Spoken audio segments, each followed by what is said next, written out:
Welcome back to Inherited Dawn, the One Piece podcast that feels the sea breeze in every single chapter. This week, we're covering Chapter 120, Red Demon Cries.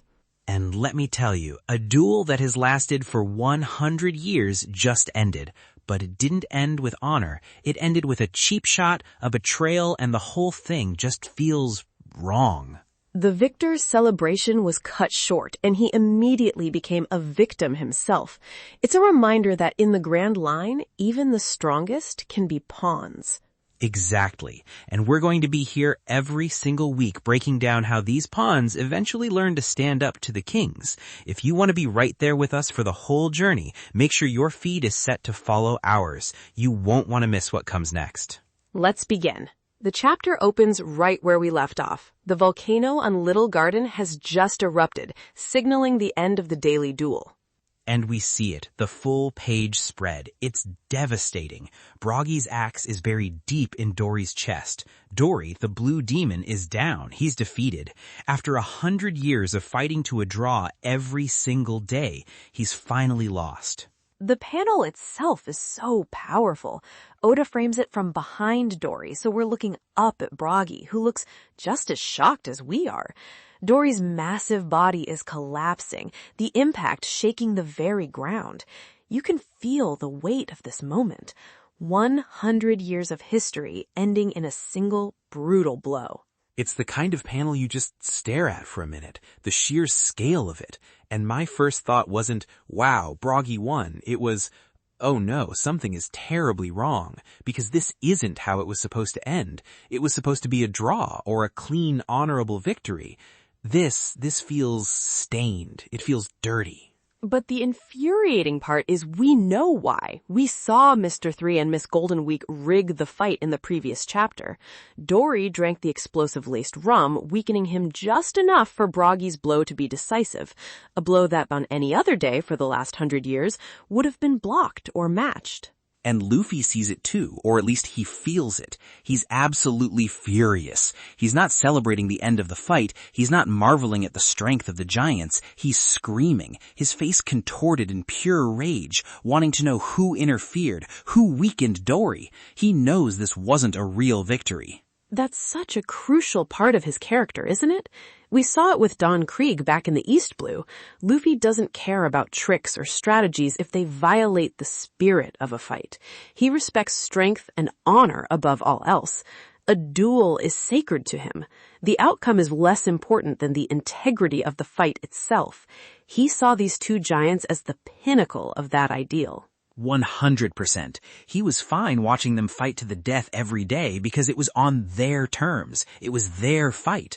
The second an outsider tips the scales, it becomes an injustice, and there is nothing Luffy hates more than injustice. He doesn't see a victor and a loser here. He sees two victims. It's also a testament to his instincts, isn't it? He doesn't know the specifics of the rum or the explosion, but he can read the situation. He can sense the dishonor in the air. His haki might not be developed yet, but his emotional intelligence, his gut feeling for what is right and wrong, is already incredibly sharp. While Luffy is shouting his lungs out, ready to tear the forest apart to find the culprits, Mr. 3 and Miss Golden Week just ignore him. Miss Golden Week is just sitting there painting, and she casually notes someone is yelling. Mr. 3 couldn't care less. His focus is entirely on the giants. He dismisses Luffy's rage as meaningless noise. That's perhaps the most chilling part.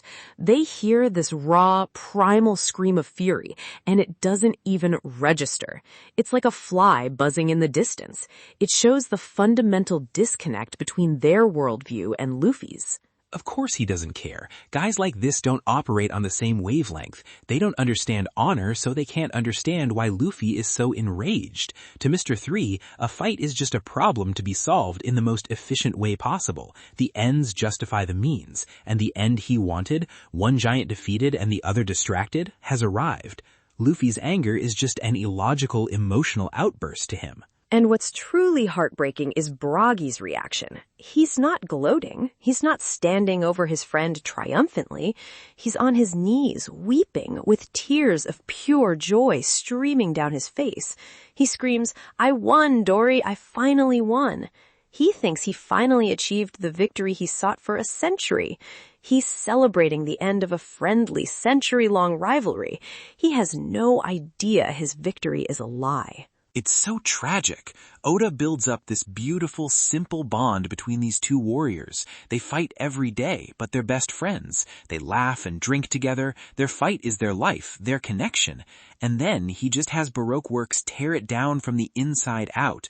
They didn't just hurt Dorry physically, they poisoned the very foundation of the giants' bond. It's grimy. It's a victory with no glory at all, and the victor is the one celebrating it. It's just twisting the knife. It's a very sophisticated form of cruelty. A simple assassination would have been more merciful. Instead, they chose to corrupt the giant's most cherished principle. They made Brogy an unwitting accomplice in the dishonorable defeat of his best friend. The psychological damage of that, once he learns the truth, will be far worse than any physical wound. And as Brogy is having this deeply personal, emotional moment, Mr. 3 just strolls up to him, completely casual. He has this smug, self-satisfied look on his face. He thanks the giant, introduces himself as an agent of Baroque Works, and then reveals the trap with this chilling line. "Thanks for the help, warrior. Your touching display of emotion has left you wide open." Brogy looks down and his feet are completely encased in hard white wax. He tries to move, but he can't. The wax is already solidifying up his legs. The moment of his greatest triumph instantly becomes the moment of his capture. That's cold, just absolutely ice cold. It's so calculated. He waited for Brogy to be at his absolute emotional peak, lost in 100 years of memory and the relief of victory, to make his move. He used Brogy's love for his friend as the very weapon to ensnare him. It's the Baroque Works method, distilled to its essence. They don't just defeat you, they use your own emotions, your principles, your very nature against you. We saw it with Vivi in Whiskey Peak. They preyed on her trust. Here, they prey on the giant's code of honor and their deep friendship. That's a coward's move, plain and simple. He didn't face him like a man. He used tricks, he used poison, and he waited for him to be emotionally off balance. This Mr. 3 guy, I already hate him more than Buggy, and that's saying something. It also gives us our first real look at Mr. 3's devil fruit, the Doru no Mi, the wax fruit. He can create and manipulate candle wax from his body. It seems less like a direct combat ability and more of a capture and control power. He produces a liquid, it restrains the target, and then it hardens to become as strong as steel. A perfect power for a schemer. He's not a brawler like Mr. 5, he's a trapper. An artist, as he probably sees himself. A twisted, super twisted one. It's a weirdly fitting power for his personality. It seems malleable and harmless at first, but then it hardens into an inescapable prison. Speaking of traps, the scene shifts. We cut to Usopp and Vivi, who heard the explosion from the rum a few moments earlier. And they know something is wrong. Vivi is worried about Luffy and the others, but Usopp, to his credit, immediately connects the sound to the giants. He says they need to go find whoever hurt Dorry. He's scared. You can see the sweat beading on his face, but he's stepping up. He sees a friend, a new friend, but a friend nonetheless has been wronged, and his instinct is to help. This is a significant moment for his character development. The Usopp from Syrup Village would have invented a disease and run in the opposite direction. But after everything he's been through, after seeing Luffy's courage, he's starting to internalize that bravery. He's trying to become the brave warrior of the sea he always claims to be. He really is, but they don't get far. Mr. 3 and Miss Valentine step out of the jungle, and they're not empty-handed. They're holding a badly beaten Karoo. Karoo is all tied up, bruised, and covered in welts. He looks exhausted. It's a genuinely upsetting image. Oh, this part got me heated. Karoo is a member of the crew. You do not mess with the crew's animals. You just don't. That's a line you do not cross. We saw it with Choo Choo, the dog in Orangetown. Mess with a friend of Luffy's, human or animal, and you've made an enemy for life. Mr. Five explains their plan with a callous sort of pride. They were trying to force Karoo to cry out, to lure Vivi into a trap by making her think her friend was in danger. They were torturing him to get him to betray his owner. But Karoo wouldn't do it. The duck refused to sell out his friend, even while getting beaten up. Mr. Five calls him a gutsy bird. That is the heart of a warrior right there. Karoo is officially an honorary giant in my book. He's got that same unbreakable spirit. He might be goofy, he might get scared, but when the chips are down, he is as loyal as they come. He really is. It's a small moment in the grand scheme of things, but it speaks volumes about the bonds this crew inspires. It echoes that theme of found family. Even Karoo, who is often played for laughs, has this core of incredible loyalty. He understood the danger and refused to put Vivi in it. He's a true member of the Straw Hat Alliance. Usopp puts 2 and 2 together and asks them if they were the ones who put the bomb in Dory's rum, and Mr. Five just casually confirms it. No shame, no hesitation. Yep, that was us. He even mocks them, saying Dory was an idiot for drinking it. And he also notes that they hadn't seen Usopp before, immediately clocking him as one of Luffy's crewmates. The information network of Baroque Works is clearly efficient. They knew Luffy and Zoro were on Whiskey Peak. They know about Vivi, and now they've identified Usopp.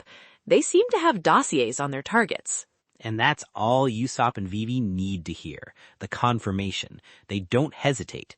There's a great panel where they both get this look of cold fury. Vivi whips out her peacock slashers and Usopp loads his slingshot. They charge. Usopp fires one of his special ammo shots, an exploding star. A brave move. A very Usopp move. He leads with his cleverest weapon, his go-to problem solver.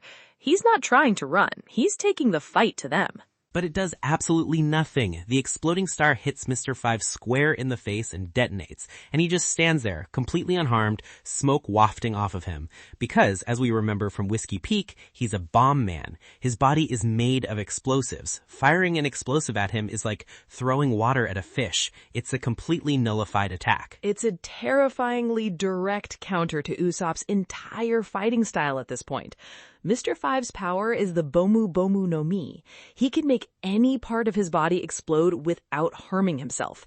This isn't just a tough opponent for Usopp, it's a conceptual nightmare. His main offensive tool is not only useless, it's irrelevant. And that's exactly what he does to counter. With the most disrespectful move possible, he just digs in his nose, flicks an explosive booger at Usopp, and it detonates with the force of a cannonball, sending Usopp flying. It's so casual, so dismissive. He doesn't even see Usopp as a threat worthy of a real attack. He beat him with a booger. That's gotta sting the pride. While Usopp is down, stunned from the blast, Miss Valentine makes her move. She leaps into the air above him, deploying a little yellow umbrella to slow her ascent. It's almost whimsical, which makes what comes next even more jarring. Her power is just as weird and dangerous, the Kilo Kilo no Mi. She can change her body weight at will, from 1 kilogram, light enough to float on an umbrella, to 10,000 kilograms. And she goes for the 10,000. Her expression changes from playful to sadistic as she says, 10,000 kilo press. She just plummets down like a human cannonball and completely crushes Usopp into the ground, creating a crater. It's brutal. There's no fancy technique, just overwhelming force. This is a really tough lesson for Usopp. It's a harsh reminder for us too. He's facing officer agents of Baroque Works. These aren't just pirates, they're professional assassins with devil fruits that are perfectly suited for their job. His tricks in slingshot, which were so effective against the likes of Kuro's crew or Arlong's fishmen, aren't enough here. The power scaling of the Grand Line is on full display. It shows the gap in power that still exists. The crew is strong, but the enemies on the Grand Line are on a completely different level. This isn't East Blue anymore, where a strong will and a clever gadget could win the day. Now they're facing opponents whose very bodies defy physics and counter their strengths perfectly. For sure. And while Usopp is out of commission, buried in an Usopp-shaped hole in the ground, Vivi Vivi tries to attack Mr. 5 with her peacock slashers, but he just dodges, uses his nose fancy cannon again, and the explosion overwhelms her. He grabs her by the neck before she can even recover. The fight is over in seconds. They were completely outclassed. But he clarifies something important. His orders from Mr. 3 are not to kill her. They are to capture her and bring her to him. This isn't a simple assassination mission. Vivi is a key component of a larger plan. So this was all a coordinated pincer movement. Mr. 3 handles the giants, creating a major distraction and taking out the island's biggest threats. And he sends his subordinates to abduct the princess while the rest of her protectors are occupied. It's a multi-layered, ruthlessly efficient plan. Which makes sense. Mr. 3 is one of the highest-ranking agents under Crocodile. He's a strategist. He wouldn't just show up and start a brawl. He orchestrates events. He assesses the board, identifies the key pieces, the giants, the princess, and moves to neutralize or capture them with tailored plans. So now the situation is awful. Dorry is defeated and bleeding out, Brogy is trapped and being encased in wax, Usopp is crushed, and Vivi is captured. This is about as bad as it can get for the crew right now. Everyone is separated and defeated. And then we cut back to Mr. 3 to see what the point of all this was. He has Brogy completely pinned to the ground under a mountain of his wax, which is now covering his entire lower body. Dorry is lying unconscious nearby. He's monologuing, of course. Guys like this always have to monologue. It's in the Villain Handbook, Chapter 1. He tells the struggling giant his intention. He's not just going to kill him. He's an artist, you see. His work has to have style. He plans to create a masterpiece. He calls it his extra-large candle service set. He's going to use his wax to create a massive decorative structure around the two giants, with Vivi as the centerpiece on top. And then he will set a wick on Brogy's head on fire. He's going to turn two legendary warriors whose duel has shaped an island for a century into a piece of decorative art, a candle. The level of disrespect is off the charts. It's not just murder, it's a complete and utter violation of their legacy. He wants to transform them from living legends into a monument to his own cleverness. This is a recurring theme with the high-ranking members of Baroque Works. They view their work as a form of art. Miss Goldenweek with her painting, and now Mr. 3 with his sculpture. It adds this layer of chilling, psychopathic narcissism to their villainy. Their evil is an aesthetic pursuit. They're not just doing a job for money. They genuinely believe their evil acts are a form of beautiful expression, and that makes them so much more dangerous, because you can't reason with that. You can't intimidate it. You can't bribe it. That kind of delusion, you just have to break it, literally, with a fist. And he's creating this artwork on an island that has been forgotten by time. Almost no one will ever see it. This isn't for an audience. It's not for Crocodile. It's entirely for his own satisfaction. It's purely for his own ego. He wants to prove he can capture and control beings of this scale, that his art can tame legends. Bro, this guy has to get punched. He has to get punched so hard. His smarmy face is just begging for a gum-gum pistol. I have a feeling he's on a collision course with someone who specializes in that. You think? Luffy is still running around in that forest, and he is not happy. The second he finds out what's really going on here, it's over for Mr. 3. This is exactly the kind of villain Luffy was born to defeat, the kind who traps people, who takes away their freedom and dignity for his own amusement. It's a perfect setup for a confrontation. The man who values freedom and honor above all else versus the man who traps people and turns them into objects. The ultimate rubber man who can't be contained versus the ultimate trapper who thinks he can contain anything. And that's where the chapter leaves us, with the villain's grand, horrifying plan revealed, and our heroes scattered and defeated. It's a proper cliffhanger. The stakes have been raised exponentially. It really is. It sets the stakes for this entire arc. It's not just about getting to Alabasta anymore. It's about saving these giants, rescuing their friends, and stopping this twisted artist before he can finish his masterpiece. Before we get to predictions, let's check in on what Oda was up to this week. His author comment is, "I bought a hybrid cell phone. I'm always in the house, but I just wanted one, darn it." I love that. The man creates these sprawling worlds of adventure from his desk, a place where Mushi are the primary form of communication, but he's still just a guy who gets excited about new tech. It's a good reminder of the person behind the pages. Even a master storyteller just wants a cool new phone sometimes. It's a nice, grounding little moment. Puts it all in perspective.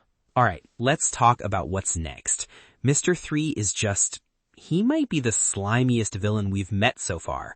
For my money, he's giving some of the other Baroque Works agents a run for their money on the most hated list. I'm sure even the unluckies are getting jealous. I think Mr. 3 is a strong contender after this chapter.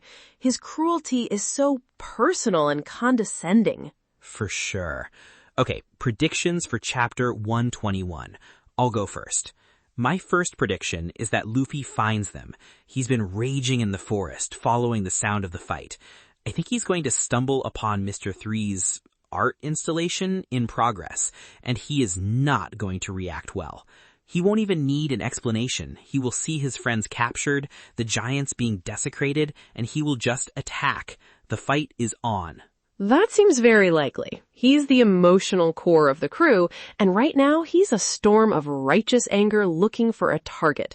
Mr. 3 has just painted a giant bullseye on his own back. My second prediction is about Usopp. He's not out of this. He took a massive hit, a ton press, but this is Usopp. He's surprisingly durable. More importantly, this is exactly the kind of situation where he shines.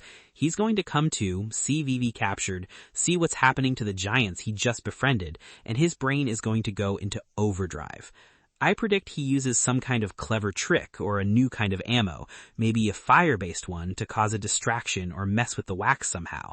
He can't win a straight fight, so he'll have to outsmart them. He's at his best when he's fighting for someone else. When he's cornered and his friends are in danger, his creativity and his courage truly come out. A tactical retreat or a clever diversion seems very much in his wheelhouse. I can see that. And my third prediction, Zoro and Nami. We haven't seen them at all this chapter. They went off hunting for food. I think they're going to get drawn into this. Maybe they see the giant wax structure starting to form from a distance and go to investigate. Or maybe they run into Miss Goldenweek, who seems to be Mr. 3's partner, and is just kinda chilling. Their part in this is about to begin. The whole crew needs to be involved. It's time for the rest of the crew to get involved. The situation is too dire for just one or two of them to handle. Okay, my turn. My first prediction is that we're going to see the full, horrifying extent of Mr. 3's power. He's going to start constructing his candle, and we'll see how he can manipulate the wax on a massive scale. It won't just be trapping their feet, it'll be a full body encasement. Oda will want us to feel the claustrophobia and the horror of it, seeing these massive warriors slowly entombed. Yeah, he's going to give us the full nightmare visual, make us feel how hopeless the situation is before the cavalry arrives. Good call. My second prediction is that we will finally see what Miss Goldenweek's ability is. She's been very passive so far, just sitting and painting and drinking tea. I don't think she's a direct fighter in the traditional sense. I think her power is psychological, tied to her paints. She calls her technique colors trap. I believe her different colors can influence emotions or control people's actions when she paints a symbol on them. It would fit the artistic but insidious nature of their team, a subtle, mind-altering power to complement Mr. 3's physical traps. Oh, that's interesting. A support-type devil fruit user? Or maybe not a devil fruit at all, just some weird grand line technique. That would be a cool and creepy reveal. Like she paints the color for sadness on you and you just lose the will to fight. That's a scary thought. And for my final prediction, I think Dorry will play a role, even though he's down. He's gravely wounded, but he's not dead yet. I predict he'll use his last bit of strength to shout some words of encouragement to Brogy. Or perhaps more importantly, to reveal the truth about the explosive rum. Something to snap Brogy out of his despair and his confusion, to renew his will to fight, even while trapped. The giant's honor has been violated, and it has to come from them to begin the process of taking it back, not just from Luffy saving the day. I love that. Their bond is the heart of this conflict, so it has to be part of the solution too. That's a super prediction. A duel of 100 years doesn't end with one of them just lying there bleeding out. He's got one more move to make, even if it's just with his words. It's about their inherited will. Even if he falls, his will to fight with honor will be passed to his friend. Exactly. Their will is stronger than any trap. Awesome. Well, that's all the time we have. The situation on Little Garden is dire, but the fuse has just been lit for a massive Straw Hat counterattack. Can't wait to see how wrong we are next week. It's the best part of the journey. Thanks for listening to Inherited Dawn.